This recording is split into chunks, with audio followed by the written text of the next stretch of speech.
Welcome, gamers from around the globe. You've dropped into the best place for Game Pass news. That's right, it's the Game Pass Tracker Show. This is episode 136, recorded live Tuesday, January 16th. I'm Nick Metzger here with the best dang co-host a guy could ever have, Mr. Sean Abbott. We're going to fill your brains with all this week's bits and bobs of Xbox. Like, did you know that there's a developer Direct Eve coming right now about soon? And trade-ins? Yeah, they're trading out. So you better sit down. You better buckle up, because Game Pass Tracker Show is one crazy ride.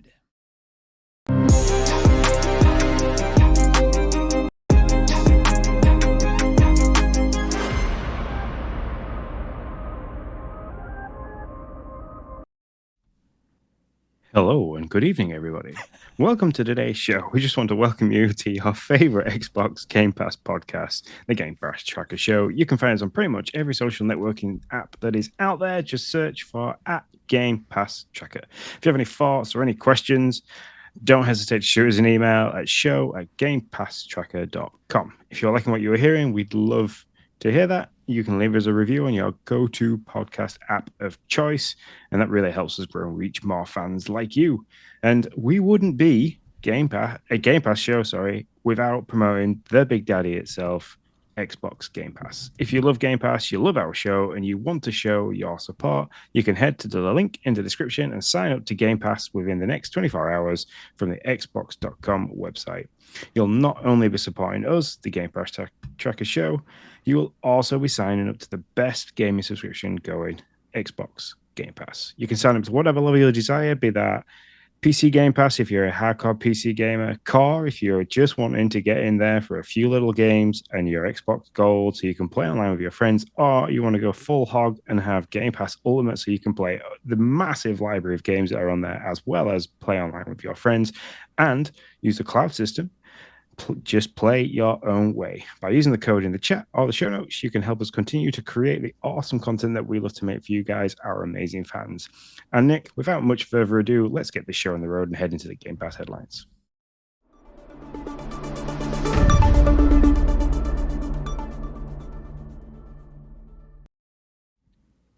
That's right, it's the Game Pass headlines, and as always, no, not as always, but today we came in at just the right time. Xbox has got all kinds of good news for us. New games, things to play, things to see. So I'm going to start out with what was out last week.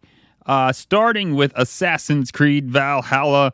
It was out everywhere. I think most people know what this game is, but in case you don't, become Eivor, a legendary Viking warrior. Explore England's dark ages as you raid your enemies, grow your settlement, build your political power in the quest to earn a place among the gods in Valhalla in this critically acclaimed entry into the Assassin's Creed series. That was an Assassin's Creed ago at this point, but there's like a bazillion hours for you to play in there if you so choose. Next is Figment, out everywhere as well, January 9th, an action-adventure game that invites you to explore a unique, surreal universe filled with music, humor, and multi-layered narrative. Join Dusty and his ever-optimistic friend Piper on an adventure through the different sides of the mind, seeking to restore the courage that's been lost. Sean, I've been wanting to try that one. That one looks pretty good. I also love the name Dusty. I don't know why, that just made me chuckle. Dusty Crop Hopper. Yeah. January 11th, last week, also Super Mega Baseball. Coming to PC Game Pass everywhere. Grab your glove and you're bad. It's time to go yard with the best ever. Play the game. Hit, pitch, throw, and slide into home plate with a series signature combination of arcade-inspired style and immersive gameplay depth. Finally, last week, was that 4 games. We Happy Few makes a crazy return from Compulsion Games. Should have never left, if you ask me. Set in a drug-fueled retro-futuristic city in an alternative 1960s England, We Happy Few is an action-adventure game in which you hide, fight, and conform your way out of a delusional, joy-obsessed world. Been trying to do that for a very long time. That is what was out last week, sir. What's this week? What did we just get news of? So before we go into what's in this week, Going Yard is a cinema is a synonymous with hitting a home run. It means that the player hit the ball the entire length of the baseball field or yard. Just because last week we were like, that's an amazing statement, and then you went and said it again. So going yard, there you go. I'm not saying synonymous again because it was sounding like Rap God. It's a cinnamon word that means to hit a home run. I like it. I appreciate it. Here at Game Pass Tracker, you get the hard hitting, you get the in-depth reporting. We go deep for you guys. What's out this week, Sean? So out this week, this is everywhere, cloud, console, and PC, is Resident Evil 2, the remake. That's January 16th. Head back to Raccoon City. If you've ever played the original one like this, you know how it starts. That you Leon crash car, get to the police station, so on and so forth. If you've not played it before, I won't say too much apart from this game is hardcore in terms of Resident Evil. There's a lot more to it. You get chased by a big crazy guy called Mr. X. The graphics are fantastic. It's just got so much replayability. So go ahead, give it a try. And then what else came out this week is Those Who Remain, which I actually tried. That's out everywhere on cloud, console, and PC. This one was a little bit weird. I will say that. I think I need to spend a bit more time with it to give my entire thoughts on it, but it was a little bit slow at first, and due to the fact that I've got a cracked tooth and a face full of pain, I couldn't concentrate. So, but as the blur breeds, as the lights go out and the embers of darkness are stoked into the sleepy town of Dormant, confront uncomfortable horrors, keep your sanity in check, and survive the night in this story-driven first-person psychological thriller. You have to basically stay in the light. You have to hop from light source to light source. If you wander too far into the dark, you end up dead as a dodo. So, yep. And then January 18th, we see the return of the Turnip Boy. He doesn't get much rest. The game's actually set a couple of days after he's finished committing tax evasion and tax fraud and going through that whole story. He doesn't get much rest. And then he ends up having to rob a bank in the new title, Turnip Boy Robs a Bank. So that's available everywhere January 18th. This is a fantastic top-down kind of, you're thinking like old school Zelda style, like Link to the Past on the SNES style view. Fantastic gameplay, really tongue-in-cheek dialogue. It's a great game to play. That's, again, everywhere on January 18th. And then coming to console and PC only is F1 2023. That's released January 18th as well. This is a fantastic open wheel racing simulator. If you like your racing sims, if you're a big F1 fan like me, it's got all the up-to-date teams and drivers in the right places and the cars. So you can go and get your Max Verstappen on and rule the roost in EA's not newest, because there will be a new one, but you can go there and scream up the track. And then last but not least is Pal World. That's coming everywhere on January 19th. And this is a game that Nick's looking forward to playing. It is. It's a Pokemon-like game with a bit of a twist. So embark on an open world adventure through Pal World, where you can discover and capture over 100 pals, unveil the secrets of this mysterious land, overcome formidable bosses, and build powerful bases. Use your pals to do tasks for you and automate entire production lines. So, I mean, the pictures for this, it literally looks like Electrobuzz is holding a massive minigun. And like the video I watched, like some of them have got AKs, you've got like buildings in towers that you can do. So I don't know if I don't know how it's going to play exactly, but it looks like, I don't know, Pokemon meets. I'm trying to think of a game you could link it to, but it just looks absolutely. Yeah, no, it does look crazy, and I am all down for this. I definitely want to give it a shot. I mean, we're actually both decent Pokemon fans. I mean, we're not crazy about it like maybe some, but I play my fair share of Pokemon. So if I get adult Pokemon where I can eat them and shoot them and kill them and put them to work for slave labor, I mean, I'm really down for this. I'm really down to give this a shot. It's a completely different change of pace than just trying to cuddle Pikachu. So. Yeah, exactly. And if it works, take on an Animal Crossing genre, would you? I mean, what is this, Pocket Pair? I believe the developers take on the Animal Crossing genre and freaking adult the heck out of that. I'll play it. Remember when New Horizons came out and they had Isabelle team up with the Doom guy, the Rip and Tear music in the background? Yep. Yeah, that was a good video. Yeah. I'm on. What was the Cult of the Lamb? That's the closest adulting of Animal Crossing so far. But a little bit more Animal Crossing. A little less adulting. Let me see what they look. I need to finish Mario Rabbids and actually get Cult of the Lamb because I want to get that on the Switch because then I can take it with me and play like places because you made that game sound really good. So it is. It had some technical difficulties when I played it, but those I believe have all been ironed out. So now's the time, my friend. Now's the time. I actually should jump back in because I was pretty far. I was in it. I had all my friends. I kept bringing them back to life. We are squirreled. Sorry. I kept bringing them back to life and doing it, and so that they could continually live. Anyways, yeah, it's a fun game. Got a little off the beaten path there. So that was out. That was this week. Anything else, Sean, before I move on? Nope. Okay, I'm gonna do the heavy lifting on what's out next week.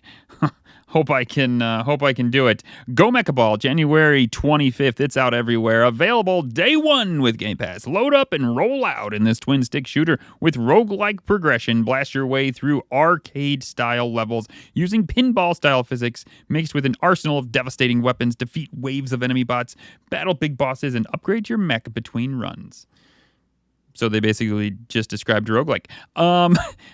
So that's, but it does sound kind of fun. So we have, how many roguelikes we got here? We got Go Mecha Ball. Oh, no. And Brotato's not coming out till the week after next. Sorry. Spoiler alert. Yeah. My bad. I was thinking Brotato. Yeah. So I'm pulling a Sean over here. So I'm gonna talk about Brotato because it is one of the new Game Pass games that have been announced. Fair. So I shall allow it. Yeah. So this segment doesn't come very often because we tend to get a really big roadmap of what's coming out, but we didn't know about Brotato and we also didn't know about Ununchad. So I'm going to talk about both of those now. So as Nick alluded to, Brotato is a top-down roguelite arena shooter. A lot of people, if you've played the mobile game where you kind of like just drag the character around and they do these crazy auto attacks and you can upgrade those attacks, I believe it's going to play a little bit like those. But the blurb for it is a top-down roguelite arena shooter where you play a potato wielding up to 6 weapons at a time to fight off hordes of aliens. Choose from a variety of traits and items to create unique builds and survive until help arrives. So it describes, and when I've looked at the videos and like people talking about it, it plays like that mobile, like Survival IO, I believe is the name of the mobile game. Oh yeah. So, it's like Vampire Survivors, right? It's kind of what it plays like. Yeah. Do you have to shoot in this? Do you know? Do you push the shoot button in this game? I don't know the answer. I don't think you do. Okay, it's an auto shooter. Yeah, so this really is like Vampire Survivors, except you're a potato. There you go. Yep, and that's coming to Cloud Console and PC on January 30th, and then the other game that is coming out or has been announced is Ununchad that is coming to Cloud Console and PC February 6th. The kingdom of Ununchad has fallen. Generations after the collapse, its surviving descendants have chosen you to become the wielder of the magical Ordrus Ball. Go forth, battle monsters, solve puzzles, and restore Ununchad to its former skyward glory. Now, Sean, I'm not going to lie. You say that title with such authority. Are you just kind of owning it, or do you like know that's how you're supposed to say that? I'm hoping that's how I was supposed to say that. It's Anuchard, so Ununchad or Ununchad. I don't know. I get you. A new card. So until I play the game, who knows? And Uke. I'm sorry. I could do this all day long. I could just like put the letters together different ways. Anyways, move. I'm sorry. Yep. And then January 31st. So we lost a group of games. One of them being Grand Theft Auto 5 on the 15th. January 31st, we are seeing 2 games and 2 games only disappearing. Hitman is getting assassinated and removed from the service. So Hitman World of Assassinations is being removed from everywhere. And F1 21 is disappearing because I think it's on cloud and console. Because we've got 2022 and 2023 now on the service, or at least coming soon to the service anyway, on the 23rd. Well done with the getting assassinated. I really appreciated that. That was I can't marks. take credit for that one. That went between one of the guys from the social media team for us, Brian, and one of the design guys, Levi. They chucked that between them in the Discord earlier. I thought I need to use that. So, nicely done, guys. Gents. Nicely done. And as I always say, if you're interested in any of these, I mean these 2 games, which probably you might be interested in the one, but either way, you have until January 31st to beat them or buy them. I was like, really? God, it's too late. I didn't change the thing. To beat them or buy them, you can buy them for 20% off with your Game Pass subscription as long as you do it by January 31st, 11:59 p.m., whatever time zone you live in. Yep. And remember, if you're looking for a clear-cut and reasonably up-to-date place of where to find about all these games, head over to GamePassNews.com or follow us on X at Game Pass Tracker. All right, folks, into the top stories.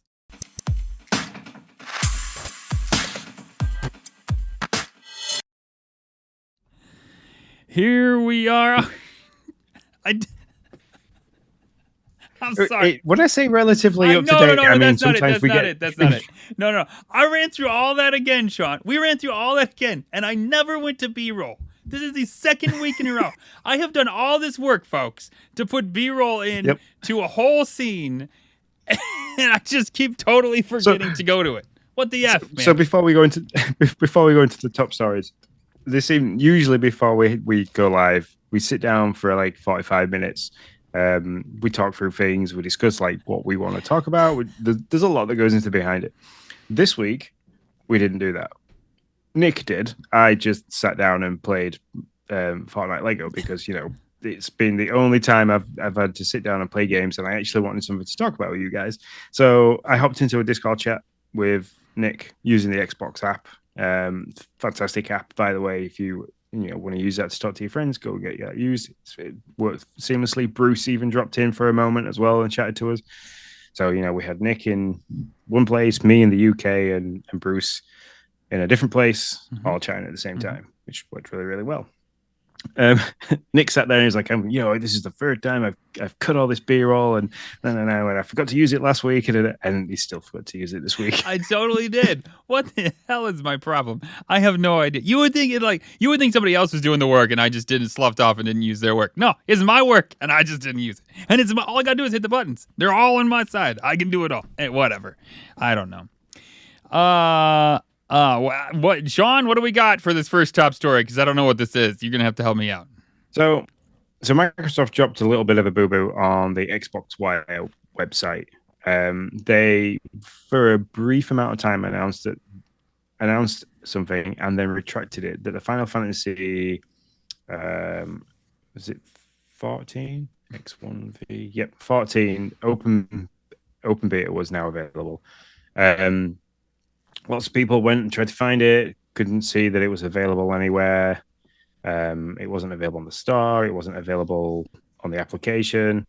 It wasn't available on the website because, this is estimated to be released on February 2024. So people got really excited that, mid-January it's been dropped. But however, it wasn't, and they very quickly removed the post from the Xbox Wire, and they also tweeted out to say that they were incorrectly informed everybody, and that they'll be following up with the correct date when it is available. So, All right. Well, that's the problem when you post on a thing and there's like a bazillion people with their eyes on it, like at all times. It doesn't matter if you only had it up for 5 seconds. At that point, everybody's like screenshot it, tweeted it out, posted about it, doing a YouTube video. It's on Instagram, Facebook. It's on all the things, right? And then you're just like, crap. Oh, that's a bummer. Pretty much. Our next story, Microsoft is now the most valuable company in the world, overtaking Apple by 0.02 trillion. I don't even know. Numbers, when you get that high, I don't even care anymore. I can't even think. 2.4 trillion that they got to, and Apple's like 2.38. Yeah, something like that. But they got the money. Now, the valuation is all about, I mean, listen, I only know so much about stock, okay? But I believe it's all about your stock value and all that fun stuff. And they now have a higher value than Apple. There you go. We're playing games on the richest, on the company's, I don't know. Anyways, they're rich. That's the point. And if you own stock, you damn rich. So good for you. Yeah, if you got in, could you imagine if you bought it when like Microsoft was like, so say like your great grandfather decided to buy into Microsoft as a stock, like when it was penny shares, and he bought like 1,000 penny shares, and they kind of just sat there, and it's like you're now at a point where it's 2.4 trillion, and then like he goes, "Hey Nick, like I want to give you this. Here you go," and you're like, holy shit. I know, right? It's a lot of money. Yeah. It's a lot of money. Yeah. So if you're Bill Gates, you're like, you just literally swim in money. Like I can't imagine the check he receives every month for his like, it's like, here you go. Now, to be fair, he's doing a lot of good work around the world. To be fair. Like, so yeah. Because Microsoft is bigger than just. I think we talk about the game, but Microsoft's so bigger than that, isn't it? It's obviously there's all the applications that they've got, the operating software and stuff like that. Mm-hmm. So you got the Windows and the Office suites, and you got the 365 stuff, and you got the HoloLens. That's a big money maker for them. And you got military. You got all the things. So all the things. So there it is. What might swap this around, just because you mentioned the HoloLens? Did you take a look at the Apple, what's it called now? My brain's not working. I know what you mean. The swim goggle thing. I saw a picture. What's it called? Thingy Pro. Yeah. You sent me the I know, I did. No, I didn't. Okay, here's what I did. I clicked on the damn thing, and then I saw the price tag, and then I had to look around because my eyes popped out of my head to try to find my eyes so I could put them back in my face. And at that point, I was like, no, I'm pretty sure I'm good. I don't give a crap if the thing can give me wings like Red Bull and I can fly around. I don't even have to buy this thing. That's all I can tell you. It's not happening. But that to me is. This is the interesting thing, because you have the whole mobile phone race, because we're talking about Apple and stuff like that, so we're going to have a little moment. So the mobile phone race between Apple and Samsung and so on and so forth is always pushed forwards by Apple and like what they can and can't do with a mobile phone. Then other companies pull up. That piece of wearable tech that Apple are developing, I think, is going to battle the HoloLens just because of what it can do. Like, I have watched the video over and over again, and if it wasn't for the price point, I would be very interested in this, because it'd make a lot of stuff so much easier. I could be talking to you on Discord via this thing while I'm working on a bigger screen with different things. I wouldn't have to constantly be swapping between screens on tabs all the time, because you could have them up and it's physically, you're looking around, it's eye tracking. This thing's great, and I think it's going to kickstart the wearable tech in terms of replacing desktop computers. I would agree that you're probably right. And if anybody's going to do it and going to make it happen, it's going to be Apple, the lowly second most valuable company in the world. But whatever. I mean, whatever. Hope they can hold on there with their whatever valuation. That's more money than I can imagine. And so, yeah, I totally agree. I also think that for the first period of time, until they can make these things slimmer and more like, we were the Star Trek. What's the guy with the little the visor? Data. Yeah, Data. We're all gonna be like Data. I mean, it's just stupid as hell, but that's gonna be us. We're all gonna be like Data. We're all walking around with some dumb freaking visor, and that's how. And we're gonna be like waving our hands, doing things. We're gonna look like idiots, Sean. We're all gonna look like, and we're all gonna do it, and I'm gonna be just as guilty. But we're gonna look stupid as hell. We're gonna be walking around doing like. I don't even want to know what this is going to look like. Ever watched WALL-E? You know, the Disney film? Yeah. What we're going to end up like those people on there. because you're not going to want to move. You're not Yeah. going to have to need to move. Yeah. Everything's going to be drinkable. Mm-hmm. Yeah, for sure. We'll just become blobs on hoverboards. Blobs on hoverboards. Yeah, you're right. What am I Amen. thinking? We're not going to walk. We're going to be hovering around, moving our arms, doing the thing. It's going to be whatever. And you know what? I say all this. I'm going to be first to line up to buy that thing. That's a fact. Yeah. I mean, I'm not because my wife won't let me. But if she would, I would. That's for sure. So it's a lean top stories. Those are our top stories. Congratulations to all the people and all the thing. Now I will say one of the interesting pieces before we move on. Epic's CEO Tim Sweeney congratulated Microsoft on a well-deserved honor. Congratulating everybody from Bill Gates to Steve Ballmer to Satya Nadella on their track record and how they have empowered developers to do great work while respecting the developer and user freedom. As he says, a sharp contrast to Apple and Google. Obviously, he has been in lawsuits with both those companies over their app stores. So that probably has a little something to do with it. But that was Tim Sweeney's take on from Epic Games, his take and somewhat congratulations and jab. So that is our top stories, our news bulletin. Ladies and gentlemen, Stalker 2 has an official date coming out September of this year. You think we'll see some of it at the developer direct? No, because the developer direct is only like Microsoft's in-house stuff, isn't it? Oh, yeah, you might be right about that. Yep. Yeah. So we might see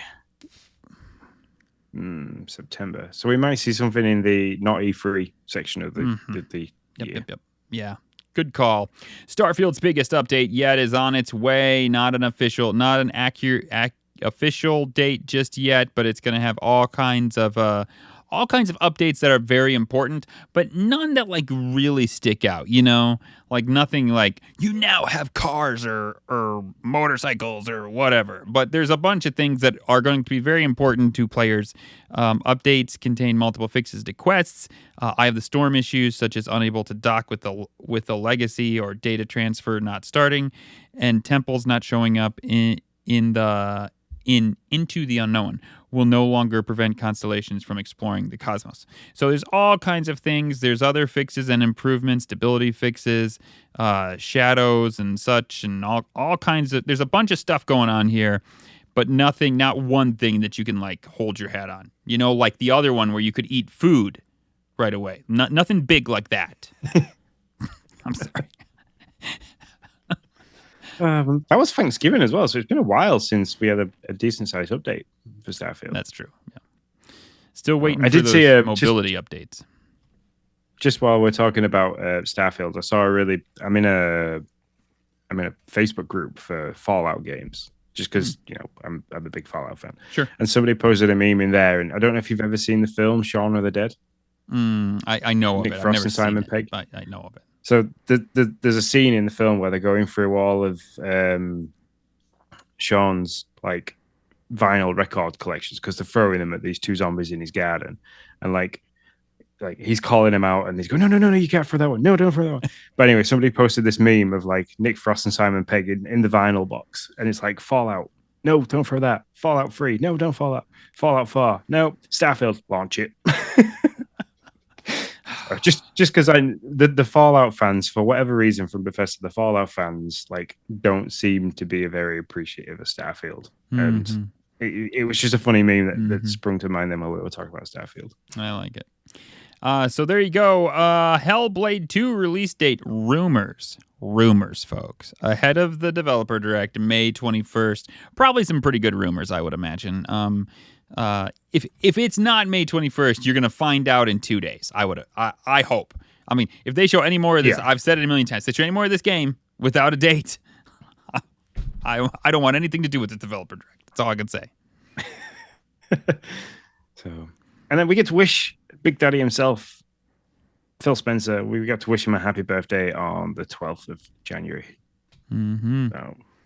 Happy birthday, Phil. Sean's now going to sing you a rendition of Happy Birthday. No, I'm just kidding. I made that up. Happy birthday to Look you. at that. He just like jumps in. He's like, sure, I'll do this. That's fine. I'm surprised you didn't like bring out a ukulele or something. Like, okay, sure. I can just see it. I'm not that musical. I could maybe click. That's about as good as it gets. Oh, those are our news bulletins, people. On to our feature story. Well, UK's video game retailer Game stops trade-ins. Now, Sean, I'm going to let you kind of lay the foundation because this is, in your neck of the pond. So, and then we can talk about it from there.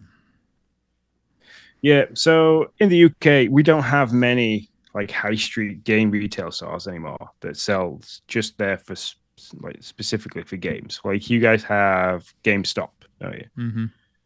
So we used to have quite a few. There used to be like Granger Games used to be like it had a couple of stuff like that. So they were specifically you could walk in and all that was in there was like Xbox, PlayStation, Nintendo. You could pick up old DS games. You could pick up old Wii games and stuff like that. You could pick up old tech, and things like that.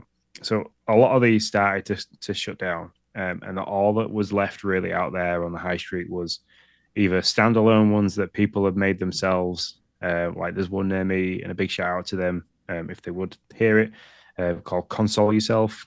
Who deals with all retro kind of stuff like that. Yeah, it's great. Every time I take Lindsay's grandma shopping, if I've got the time, I will always go in and just have a peruse around. I've bought a couple of little things from there, like key rings and pin badges and stuff like that for the kids.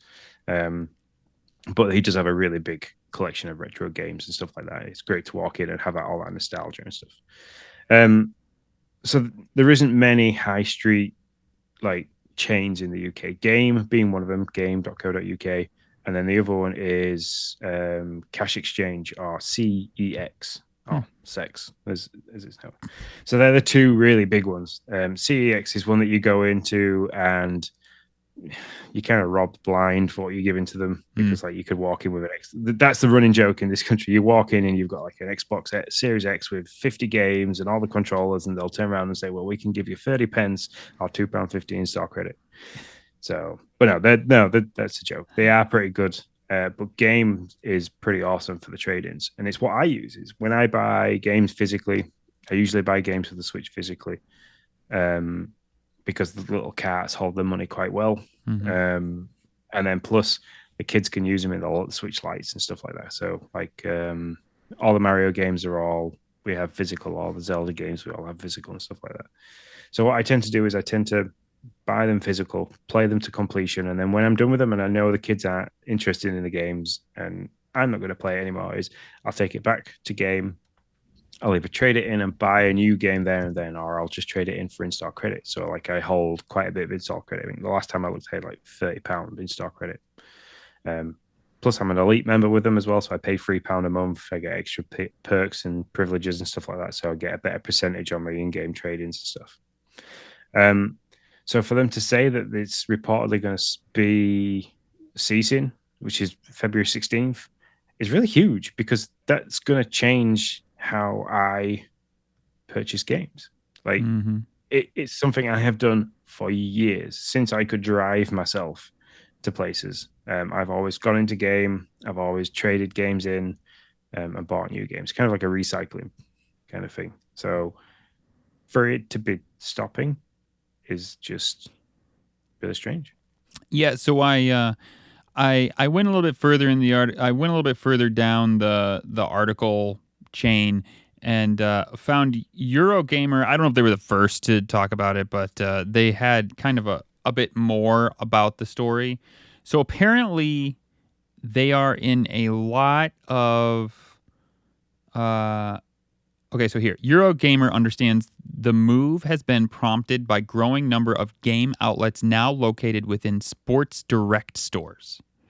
Does that ring a bell? Yeah. Okay, yeah. So Sports Direct is a big, obviously, sporting goods kind of store, and they kind of hide themselves in there sometimes. Gotcha. Which requires a separate till that tracks the large back catalog of items the chain currently accepts for trade-ins. Games till software remains distinct from the software used by Sports Direct. Staff have told me, and this is from Tom Phillips, editor-in-chief, staff have told me, and also requires training for shop staff to deal with.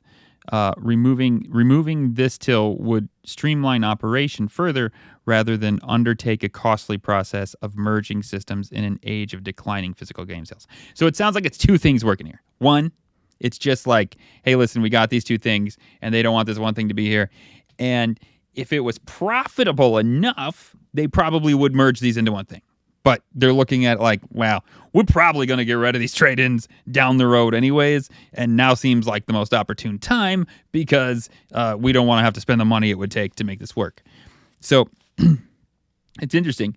So yeah, we have GameStop. We used to have a lot more. We used to have like EB Games. Was it Babbage's? I think used to be one. GameStop. Yeah, we used to have all kinds of fun, all kinds of those stores. Now we really just have GameStop. I haven't traded games in for a long time. I did buy my GameCube by trade-ins. I sold all the shit that I wish I had to get my GameCube, which I loved. I don't really know what I did with it, but I loved. So, but I do wish I had all the stuff that I traded in to get that back. I would take it in a heartbeat. I think so. There's that. I think this is. I don't use it much. I know a lot of people who do use trade-ins and love physical media and love it for, like you said, the value that it holds. I do think it's a bummer to see it go. I'm not surprised, and I wonder how much longer, even over here in the States, GameStop will keep doing trade-ins. To be honest. Yeah, I mean the difficult thing you've got is like the Xbox Series S is discless. And you've got a discless version of the PlayStation 5, and there's every chance that Nintendo might move into a cartless system with their next generation of consoles. We know there's been a leak out talking about them, but it's something that they could do. I know the cart's really tiny, it doesn't take much, but so yeah. And most games you buy now physically, you have to put the disc in, and then it has to like install, and it has to do a 150 gigabyte update anyway to download the rest of the game. So I can understand why digital media is that physical media is slowly disappearing. I completely get it, but it is going to change how I shop and pay for things, because like I bought Elden Ring physical because I didn't know if I was going to like the game. So I knew then if I wasn't happy with it, I could take it back and trade it in for in-stock credit to buy a different game.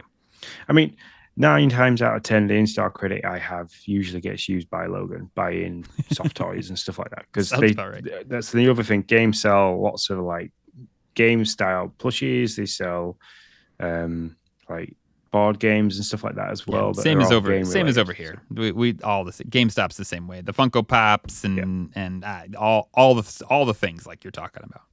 Yeah.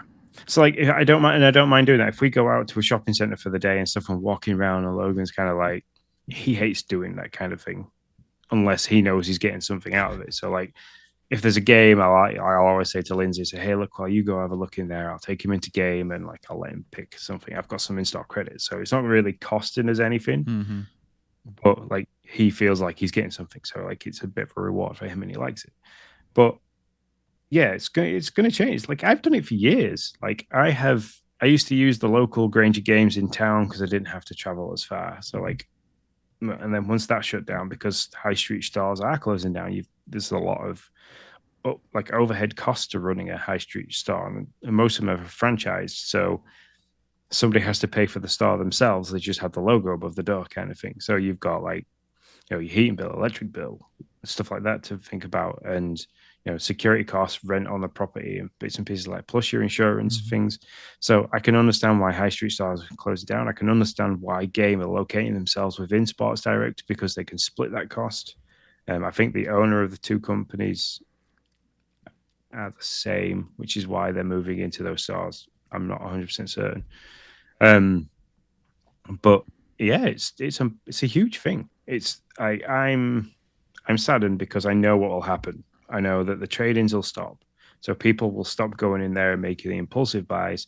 And then what will eventually happen is the high street store that we know of game will reduce down to just a few stars and then probably go the same way as things like HMV did in the UK, where it'll shut down for a period of time, its high street stars, go to an online system only, and then like I will lose that whole gamer nerd thing where I get to go in, I get to talk to the people behind the till about the games that are coming out, what I'm more excited for. You know, I've pushed the podcast a couple of times while I've been in game and things like that as well. And yeah, like I have a lot of nostalgia to that, like midnight openings for picking games up and stuff. Totally. Yeah. All that will be gone. And yeah.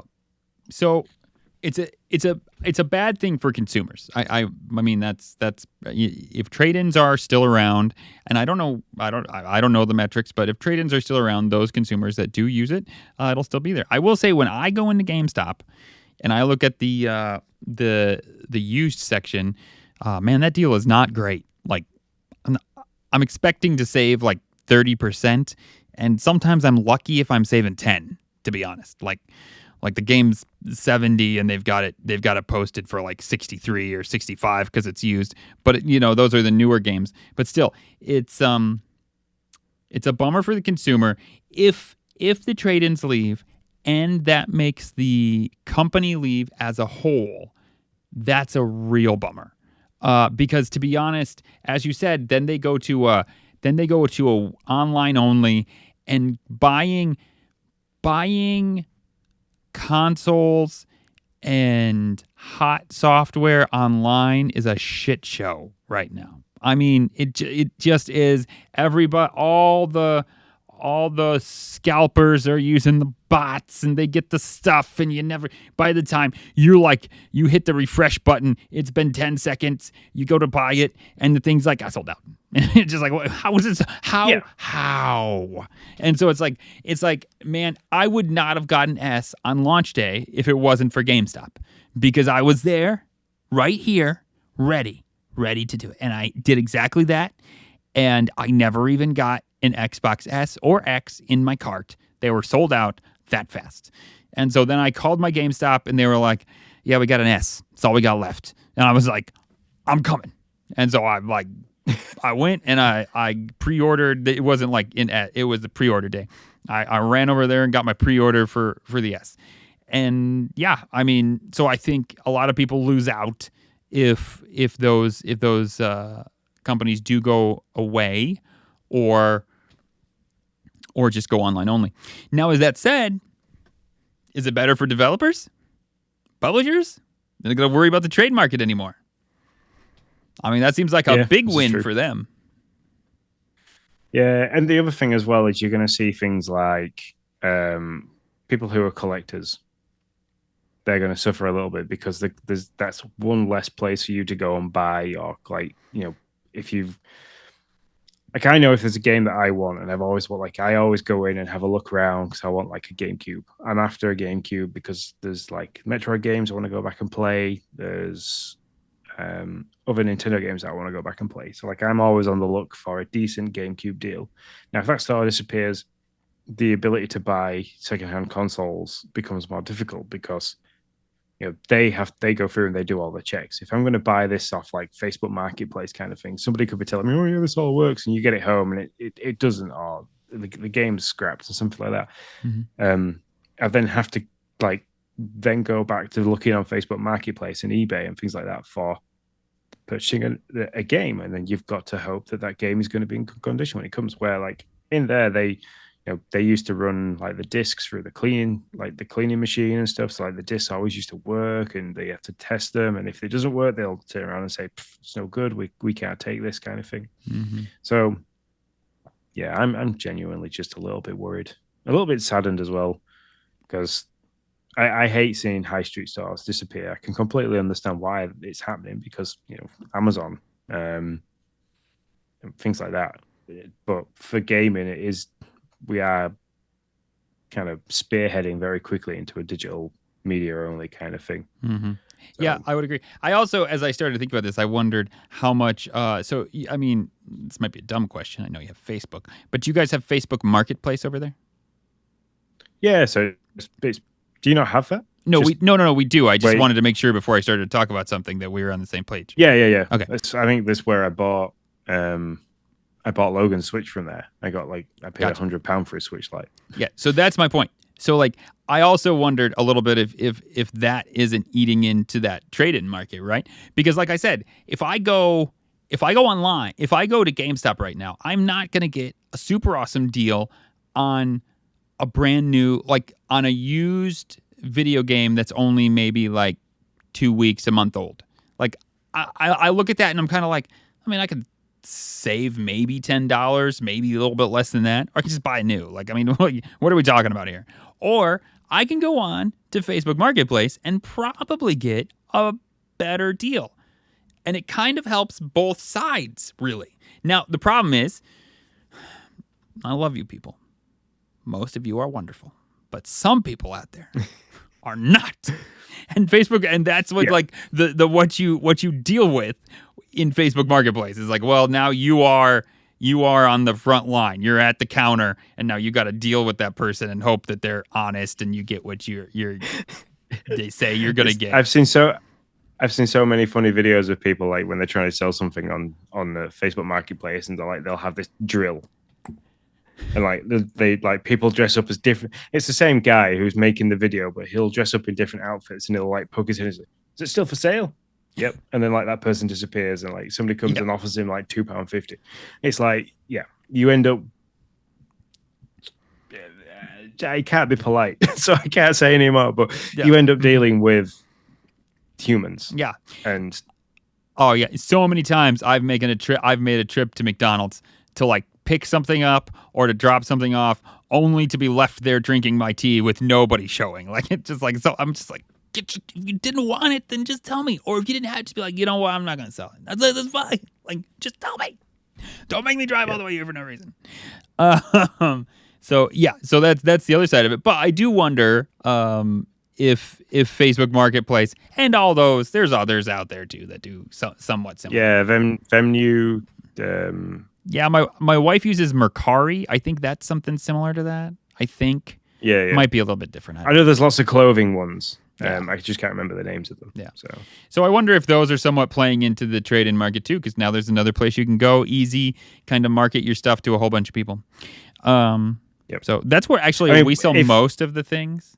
Actually, I have a pile of stuff at the edge of my desk here that my wife is going to put on Facebook Marketplace. So it's none of them are games, but they're all game-related things. It's where I'm currently browsing for a new mountain bike. So yeah. That's how I just need mountain bike money. So I mean, it's interesting. We bemoan the fact that this thing is going away, and we're really sad about it. But we're the ones that slowly eating it alive. It's just kind of like we're like, no, don't go away. I'm gonna go buy all my games digital. And then, no, don't go away. I'm gonna go sell this online at this Facebook Marketplace instead of going to that place. So it's like, well, I don't know. The thing is, I was gambling on when the Switch 2 came out, because like I've got the OG Switch, and I've like very thankfully got the OLED Switch, which I didn't pay anything for. So I'm like I'm missing paying for a console here, but I was going to take the OG Switch and trade it in for store credit to buy the Switch, like the new Switch when it comes out. And now that might not be able to happen. So I've got to go through the painstaking process of trying to sell that on Facebook Marketplace, because I don't think I could convince Lindsay to let me have more than 2 consoles in the living room at any one time without there being an issue.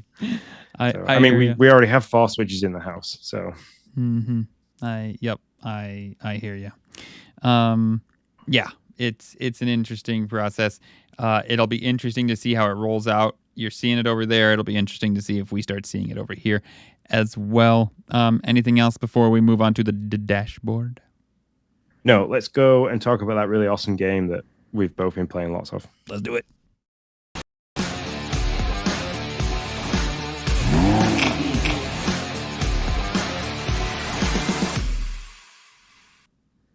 The dashboard, where we talk about the games that we're playing and the games that are on our docket to play. Sean, what do you got?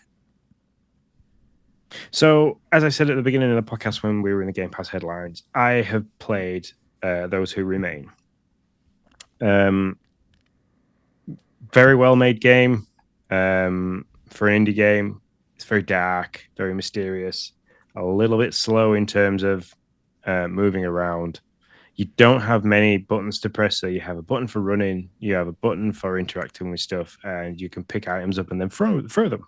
There's no, as far as I've got so far, there's no way of defending yourself. Nothing is physically jumping out and trying to get me, but it's just a little bit weird. So you start out, and I think you play a guy who's cheating on his wife with somebody called Diane, and like you basically starts off and it looks like he's drinking heavily. He's looking at a photo of his family, and he's like, I'm going to end it. And he picks up this gun, trigger warning, people.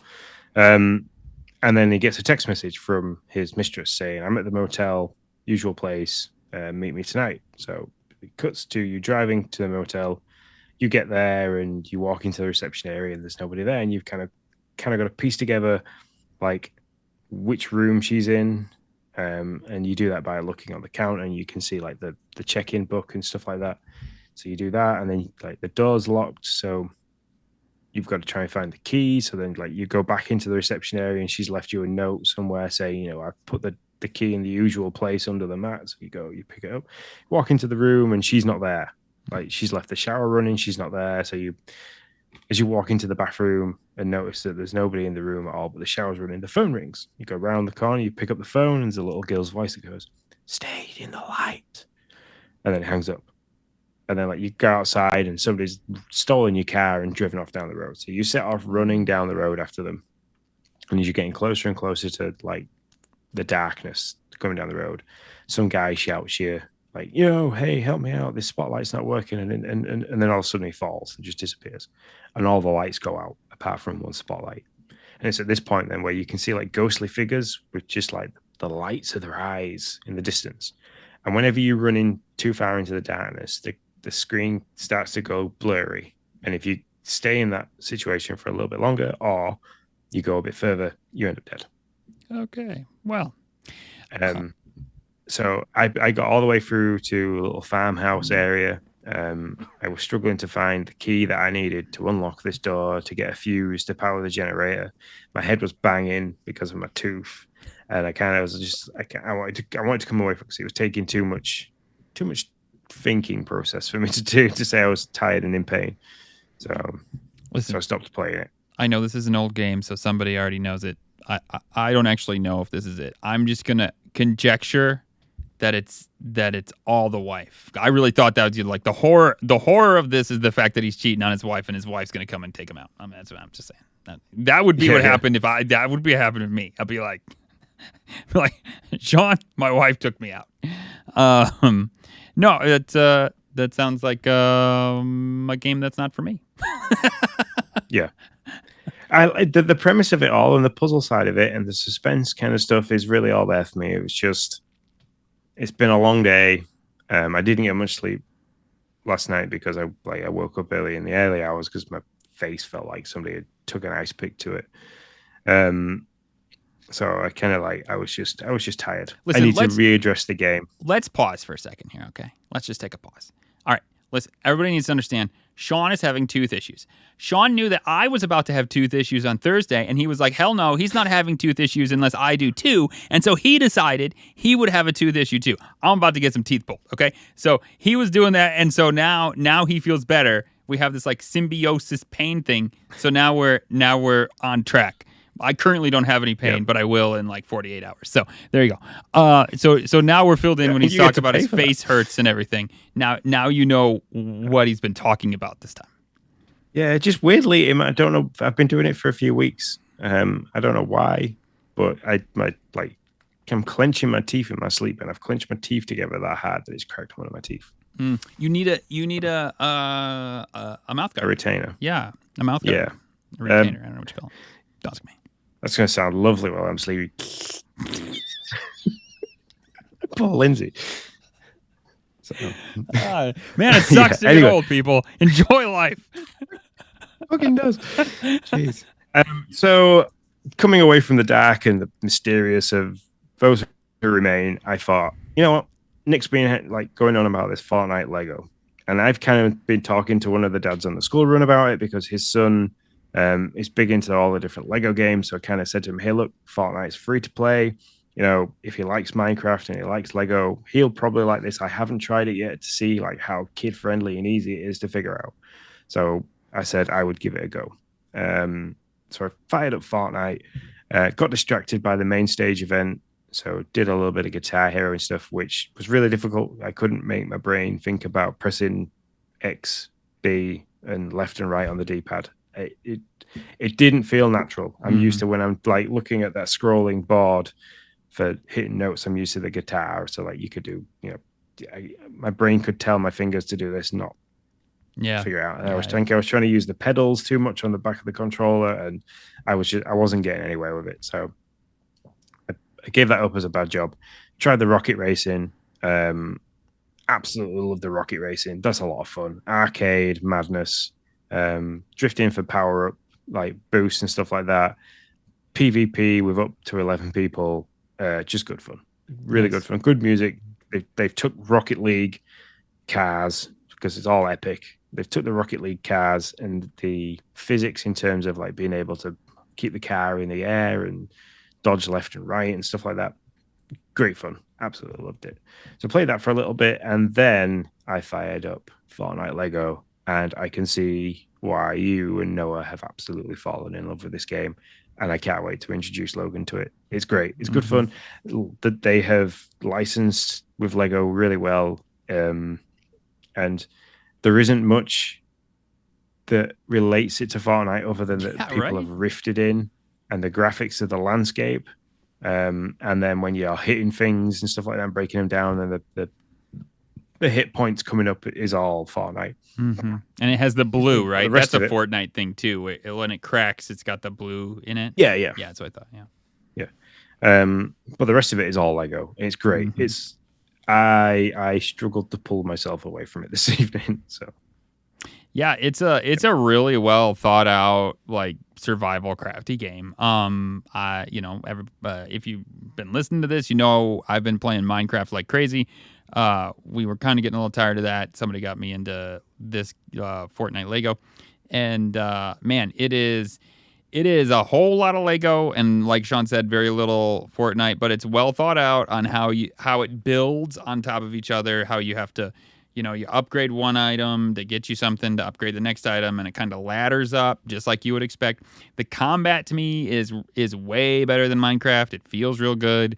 I wouldn't say there's a plethora of enemies, but there's enough to keep you going.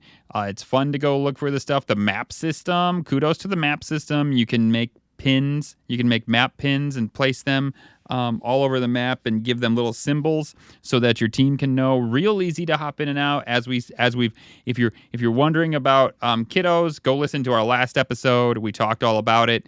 Real kiddo friendly and how parents can lock it down and know what's going on with it. It's surprisingly good, to be honest. Yeah, and what I like about it as well is, like me and Logan could be on my console and play with you and Noah. And I reckon the two boys would probably have an absolute riot. There is a sandbox mode as well, which is when I'm gonna put Logan into it first time, I'll probably put him in sandbox, so we can get used to all the different aspects. But yeah, it's solid. Like Epic are doing some amazing stuff. Like I haven't launched Fortnite in well over 18 months, and when I launched it today, you've got like all the different mini games. You've got the battle royale, you've got the racing, the main stage, the Lego, and then like all the different mini games off the back of that for different things. Like Epic are doing a fantastic job with that at the moment. So. For sure, 100%. Anything else for you, sir? No, I've got Resident Evil 2 downloaded to play. I had the kids around me earlier and stuff like that, so I couldn't launch it. And then by the time I thought, I will launch it, I was playing Fortnite. So, gotcha. I've been playing Lego Fortnite in Coral Island like I have for the last month. Not gonna lie. So I am interested on Thursday. right after while I'm in pain, hopefully not too much. I'm going to get Sean set up as long as he's still going to be going because he's not in too much pain. And he's going to be doing that thing, and he's going to be doing a developer direct and talking about that, and I won't be part of it, but I'll be there in spirit. And I will hopefully be able to try out Turnip Boy Robs a Bank, and then I'm excited on Friday to try out Pal World. So those are 2 games that'll probably rip me away from Coral Island for a little bit. But that's my docket. That's what I'm hoping to get to, so that I'll be able to talk to you folks about other games other than Coral Island, which I know you're probably all sick and tired of hearing about. So that's why I don't really. I'm not. Honestly, I was thinking about this like the other day. Like you should reach out and see if we could get a representative from Coral Island to come on the show and talk about the relationship between like them and Xbox and the patches that they've had to do and how that process is to get them from the issues that you had at the start of the game to how the game's playing now, and if they've got any future aspirations for the game, like DLC, extra content. Oh, they do. They have tons. Expanding it. Oh yeah, it's a whole. They got a whole like roadmap. I think they had a roadmap that they wanted to get done sooner by the looks of it, but they had a lot of patches that they needed to get done, and they've been rocking those out. And so yeah, I think they got this like mermaid stuff going on. They got all kinds of stuff they're gonna be doing. So yeah. It'd be cool to have somebody on it. Yeah, I agree. I will say I have been crashing a bit as I've entered into year 2. Not a crazy amount, but every 4 or 5 hours I crash. But well, they can rely on you to break the game, so they know how to fix it. That's true. That's how I feel it actually works. Damn it. All right. So that is our dashboard, folks. We have one party chat question. So let's move over to the party chat. It's party time! Woohoo! Oh yeah!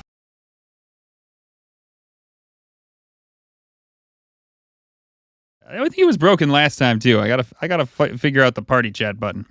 We're here. I figured it out. I found it. So what is our party chat question, Sean? So after Bruce jumped in and chatted to us for a little bit, told us he was going to Walmart to buy some pajamas for his son because he was having a pajama sleepover party at school. I hope he enjoys it. Mm-hmm. He then texted us and said, I actually have a question for the show. And the question was, what is your favorite Xbox achievement? All right. We did some thinking about this while I was playing Lego Fortnite because you went quiet for a bit and I went quiet for a bit. And then he was like, I'm going to tell you in the podcast. So I'm eager to see which one it is. You want me to go first? Yes. All right. Please. My favorite achievement that I actually did get, totally made me crack up, didn't know it was a thing, came from High on Life. And that one is carried Stan's load to completion. Forgot about that one. Complete the game with Stan's product in your inventory, and this is a secret. I like how they put products. Yeah. This is a secret one. You're not supposed to know, so it is a bit of a spoiler if you're like, whatever. But it is one that's hidden. But yep, he gives you a specimen of his. I'll just leave it at that, and you can do what you want with it. But if you keep it in your inventory, you get an achievement. There you go. You see, I have that one as well. So that was a really, really good one. They had quite a lot of good ones, really. They did, yeah. Mm-hmm. So I was just looking through all the other ones out. So my favorite Xbox achievement came from High on Life, and it was we paid for the rights to put a whole movie. Oh. So the fact that they paid for the rights, didn't they, for 4 films? Yes. And they were feature-length films that you could watch. You go to a movie theater and watch. And I thought that was hilarious. I thought the fact that they paid for the rights for those in an indie game, basically. Squanch Games was an indie developer. So it was a gamble to take it, to pay for the rights. And for the fact that you could then go in a game to a cinema to watch a full-length movie in a game, I just thought was really funny. Wait. And to get that achievement. It was what's-his-face watching him on the couch, wasn't it? No, you could watch them on the couch, but there was actually, the teleporting device that you get. Okay, yeah. Uh-huh. Yeah, you can you get a little disc. You can purchase a disc from one of the vendors, which actually takes you to a movie theater that you can go into and sit down and watch it on a movie screen. I didn't know that. I thought you had to watch it on the couch with the fat guy that had like one eye hanging out or whatever his name was. But yeah, there's a few in there I didn't get. But yeah, I know Hambo and Johnny, I think 100% of it all. So I believe he's probably he got some. He knows the names. Mm-hmm. Hambone carried the load. Way to go, buddy. Way to go. So how you been doing? Because I know we've chatted quite a bit this week. So how you been? What you been up to other than being covered in freezing snow? my nuts off. That's what I've been doing. That's pretty much it. It's like -20 over here, and ridiculous. So that's been life, and it's my kids have now been off school for 6 days. Friday now, and 5 days. They're about to be off 6 because they canceled for Wednesday as well. So these kids need to get back and start learning something, man. So yeah, it's cold, and I know Bruce is in here, and he's gonna be like -20. Where I'm from, that's like the summer holiday right there. But for me, for us, it's cold, and the roads are crappy, and all those things. So that's life. And I'm gonna go get some teeth pulled on Thursday, which sucks even twice as more. And Phil didn't pay attention to my calendar, so I'm gonna be doing that instead of watching Developer Direct. Come on, Phil, pay attention to my calendar next time. That's my life. Yeah. I bought a new washing machine. My washing machine died the other week. I tried to fix it, failed. Bought a new one, put that in. Cracked tooth, just so I could feel your pain. I know. You are a real pal. I mean, seriously, I don't even know what to say. I would rather not have done that. I woke up this morning and was just like, why? So, I put my bike back together. That's my big achievement for this year so far. Hey, that's serious stuff. Good for you. Well, when I came off last year, I think we were still Game Pass News when that happened. It was right around there. I'm not sure. I can't remember, to be honest. Well, Bruce came on and covered me while I was doing it, didn't he? Oh, yeah. Okay, so it's Game Pass News. Yeah. So yeah, I smashed at my elbow, which still. Dang, dude, that's crazy. So that's pretty scared. So yeah, I smashed at my elbow, damaged the bike a little bit, I think, because when I've started putting it back together, I've noticed a few things that were right. So give it a full service, did everything. But the damage I think I've done is to the gears. So the rear derailleur, I could either be bent or I damaged the cable, because out of the 11 gears I can select from, only 2 stay in place. So only 2 will actually let me put any power down and pedal.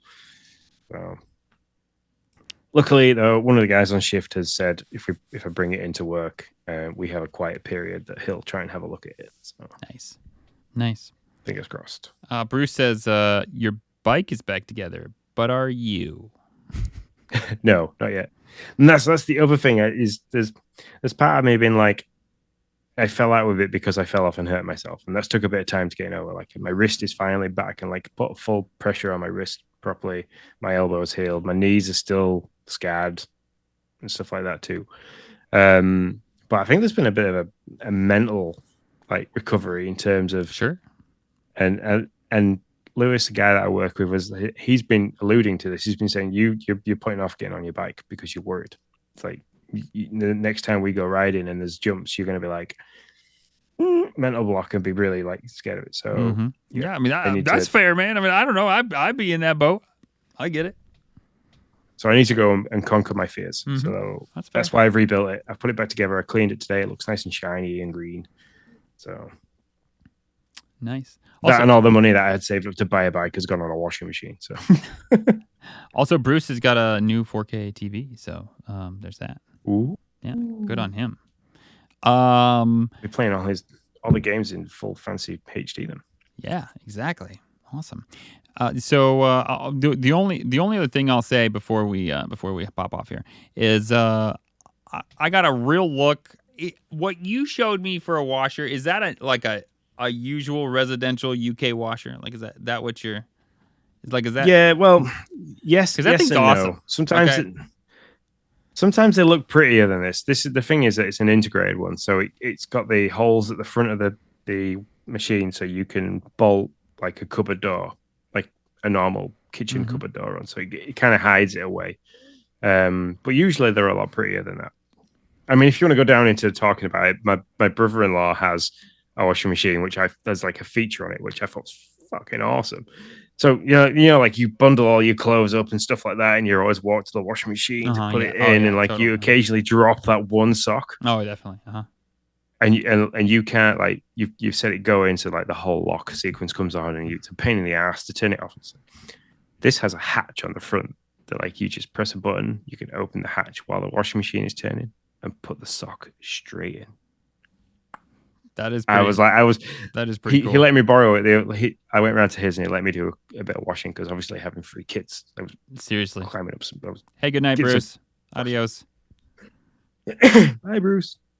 I was like accumulating socks and pants everywhere. So, like I said, I asked him if I could pop round like last Friday and just stick some washing in.